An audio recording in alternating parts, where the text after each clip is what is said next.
Today we're going to look at the next layer, which is the asking of questions and the answering of questions. So we're going to start with Mah Nishtanah, not the only questions, as we'll see. That the other set of questions that are sort of famous are the four sons. But Mah Nishtanah is probably the oldest set of questions. It appears in the Mishnah, and it appears in the Eretz Yisrael Haggadot as well. So this is sort of our next layer that we're going to be looking at. So we're rewinding all the way back to the beginning of Maggid now, and starting with the questions. So let's take a look at how the questions appear in our Haggadah, how we can understand them. So of course, the big question about the questions is, number one, where are the answers? Like, why are we asking questions that don't seem to be answered? And that's what we're going to try to uncover. And also, are these really questions or are these statements? Those of you who learned with me last year, we took a deep dive into that. Does the word ma really mean what with a question mark at the end of it? Or ma, like Magadlu ma'asecha Adonai, like how great are your works, O Lord, as we see in Psalms. So Mah Nishtanah might be how different this night is from all other nights. And it's not necessarily a question, it's more of a statement of shock or noticing in a very extreme way what the differences are. Maybe it's meant to spur conversation as opposed to a question that has an obvious answer.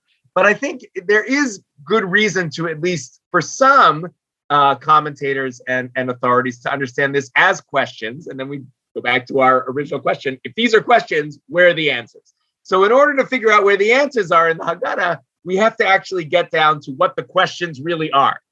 So let's start off just to review them and remind ourselves what the questions are as they appear in our Haggadot, that is to say in the Babylonian Haggadah.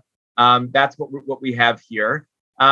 And as we'll see, this is not the set of questions that appears in the Mishnah. It's not the set of questions that appears in the Eretz Yisrael Haggadot, the ancient tradition from the land of Israel. But let's just remind ourselves what we have here. So, Mah Nishtanah halayla hazeh mikol haleilot, right? Either how different or what is the difference of this night from all other nights? And the first question is, chametzu matzah. Other nights we eat chametzu matzah. Tonight we only eat matzah. And I have testimony. Actually, my father-in-law eats a lot of matzah during the year, so don't think that's just a straw man, as it were. Okay. Other nights we eat other vegetables. Tonight we eat maror. I would say maror in addition to other vegetables. We talked about karpas on Monday.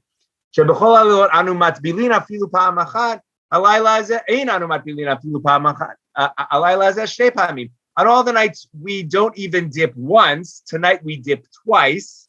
That seems to be the karpas dipping and the maror dipping. So we might have two questions about maror.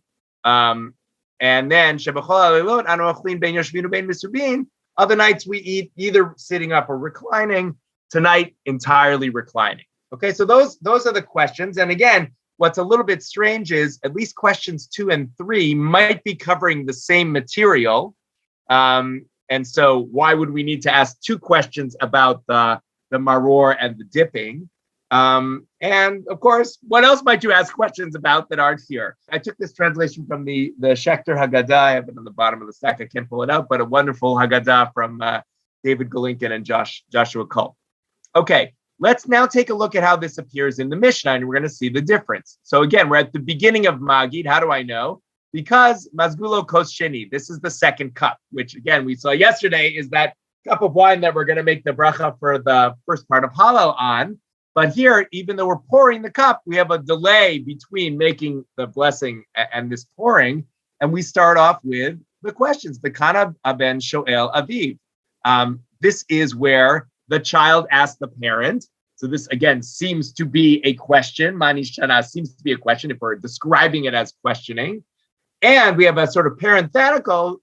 Well, it depends if you understand this as parenthetical or not. Im ein da'at beben aviv melamdo. And if there is no da'at, no knowledge or ability with the child to ask these questions, then the parent teaches him. Mah Nishtanah halayla hazeh mikol haleilot. Now, scholars seem to understand that the im ein da'at beben is really parenthetical, and so what you have as the sentence is Kana ben shoel aviv colon, Mah Nishtanah layla hazeh. You could read it also as Kana ben Shoel Aviv. Now that the child asked the parent, but if there's no dot in the child, if the child can't do it, then the parent teaches them how to ask, teaches them, and then we get what they ask. So either way, someone is asking Mah Nishtanah layla hazeh mikol halelot. All right, let's see what the questions are here in the Mishnah. Shebechol halelot anu matbilin. I'm leaving out afilu for a second. Anu matbilin pa'am. Other nights we dip once. Halayla hazeh shtei pa'amim. Tonight we dip twice. Okay, so the normal dipping is that appetizer dipping that we experience as karpas. The normal dipping is once, and you can see the afilu snuck in there, even though it doesn't have the ain to go with it, right? And another later version of this question is we don't even dip once. Tonight we dip twice. That's how we have it in our Haggadah. But originally in the Mishnah was everybody knows we dip once. That's the normal way. You dip, i.e., you have your appetizer and you're dipping for that. But tonight we dip twice. So it's sort of normal once, tonight twice, as opposed to normal zero, tonight twice. Okay, that's our first question. The second question, which is stable with our questions, this question is all about the matzah. Okay, and then the last question,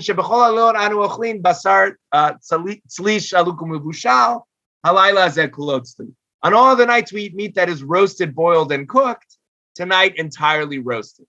Okay, so what are the three questions that we have here? Well, let's assume the first question, the dipping, the second dipping is the maror. So notice we have maror as the first question in this list, matzah as the second question, and the quality of the meat of the sacrifice, i.e. the Pesach. Okay, so what you have is maror, matzah, and Pesach. We know this from later on in Maggid when Rabban Gamliel says you have to talk about Pesach, matzah, and maror and gives the explanation. So we're going to come back to that as a possible answer to our questions. Again, if you're asking a question, you would hope that you would get an answer. So you're looking for an answer somewhere in the Haggadah. A lot of the Haggadot identify what comes next in our Haggadah as the answer, which is Avadim Ayinu, we were slaves to Pharaoh in Egypt, which doesn't really answer these questions directly. I mean, on a broad level, it does, in the sense that this is a different night because of we were slaves, but it doesn't sort of deal with the specific foods. So notice in the way that we're identifying the questions as they appeared originally in the Mishnah, we're talking exclusively about foods. Whereas above, in our questions that we know from the four questions, we do have food. We have matzah and maror and dipping, but we also have reclining or not reclining. Okay, so it's not entirely about food, and it seems like maror comes twice.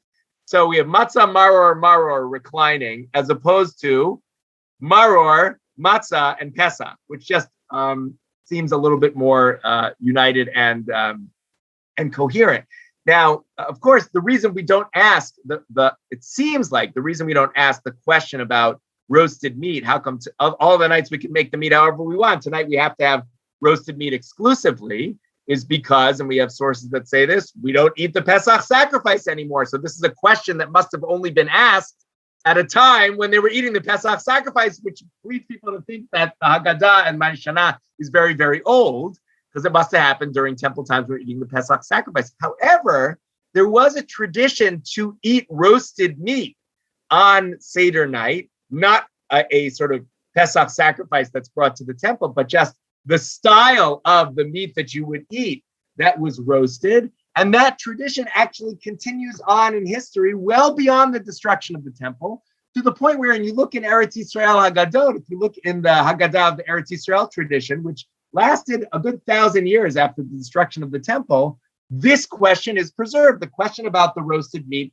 stays in the Eretz Yisrael Haggadah. And it might have been as simple as, that's because we're eating roasted meat. And those of you who have brisket, on Seder night, it's sort of like kind of related to that a little bit, in the sense that we are eating something that reminds us of that Pesach sacrifice. So just because we had a question that said, why is the meat prepared in this particular way? Why is the meat eaten roasted? Doesn't limit it only to a time in which we're eating the Pesach sacrifice. It's just a time when we're eating meat as part of the meal. And so again, in Eretz Yisrael, these 3 questions as opposed to the 4 questions that we have. These 3 questions remain stable. Now, what about the reclining? Well, the reclining also is something that it wasn't unusual in the Mishnah. I brought to you, and I thank Shoshana Zucker for giving us this picture. I'm just scrolling down to the end. This is the Roman triclinium. This is how they would eat. They would eat reclining. You're having a meal. It's totally normal for everybody to be reclining. They actually found, you can see the cushion, not cushion thing that they actually found. But this is how people would eat. So there was nothing strange about reclining on Seder night. So you wouldn't have to ask a question about that. Okay, so just going back to our list of what are the original questions. Well, the original questions are these 3 about the 3 foods, and we're going to have to explore the way in which the 3 foods are indeed essential to what it means for us to tell Maggid. In other words, Maggid is the telling of a story around food.